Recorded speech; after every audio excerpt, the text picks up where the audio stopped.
सदगुरु माता सुदीक्षा सविंदर हरदेव जी महाराज जी की जय। संत निरंकारी मिशन का वार्षिक त्यौहार सज्जन सिंह जी की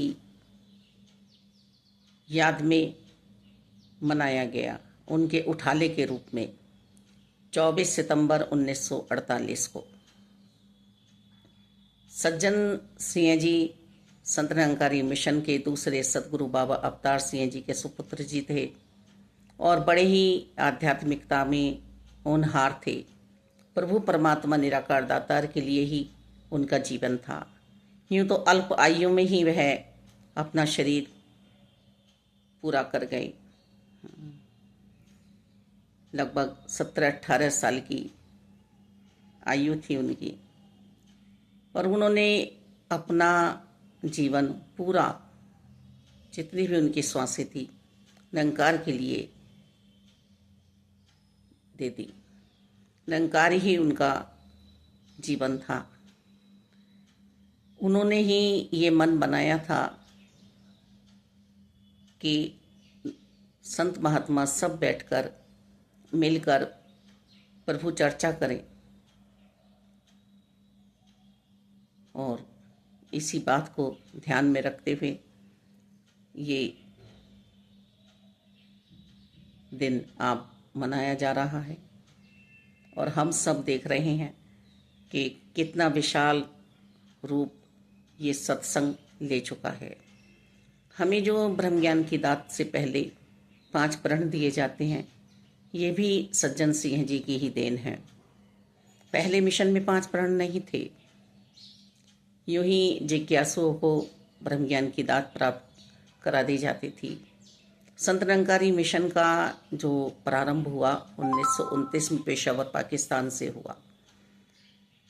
फिर ये 5 प्रण प्रतिज्ञाएं सिद्धांत हमें दिए गए और जो इन 5 प्रणों पे चलेगा वही ब्रह्म ज्ञान को समझ पाएगा, ब्रह्म ज्ञान को जी पाएगा।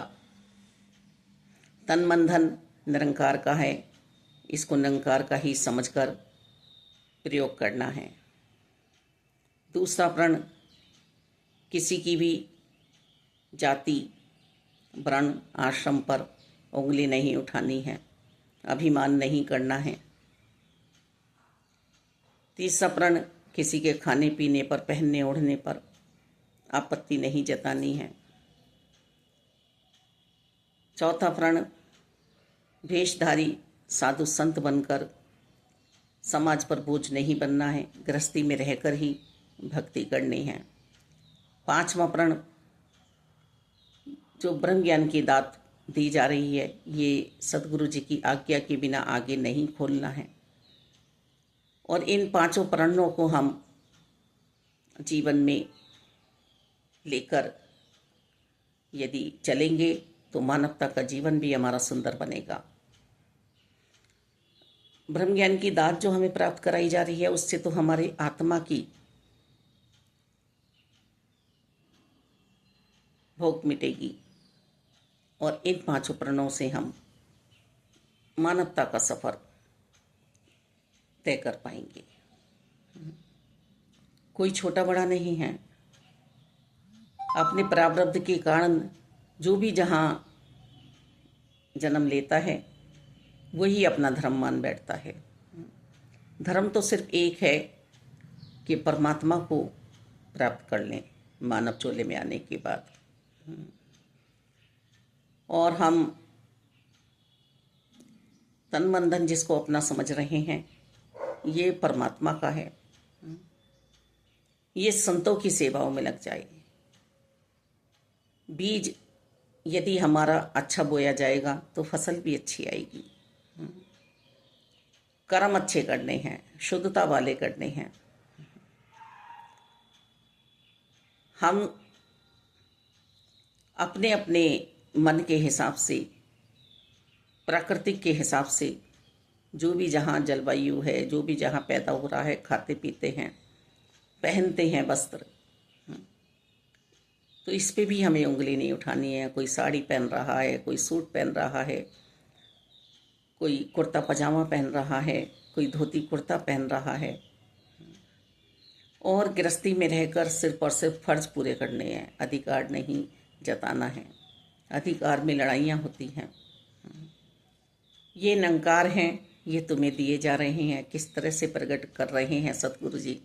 ये बात हमें सब पर खोलनी नहीं है।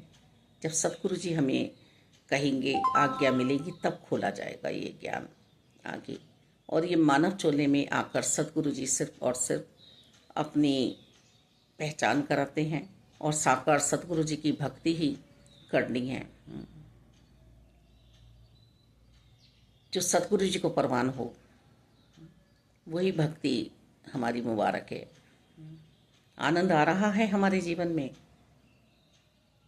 जैसी भी स्थिति परिस्थिति हमारी है, उसमें प्रभु याद हैं हमें। हम ध्रुव जी की बात करते हैं, प्रहलाद जी की बात करते हैं, तो वहाँ भी बहुत उतराव चढ़ाव आए हैं, पर वह तो एक ही निरंकार प्रभु परमात्मा के साथ जुड़े रहे।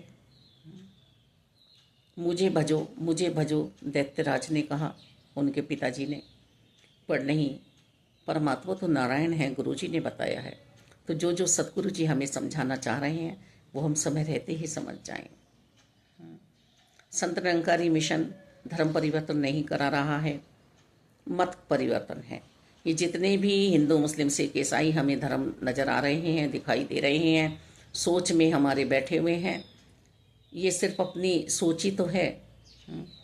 सत्य सनातन शाश्वत निरंकार प्रभु परमात्मा सदैव काल रहने वाले एक ही तो धर्म है। इसी में से ही सब निकले हैं।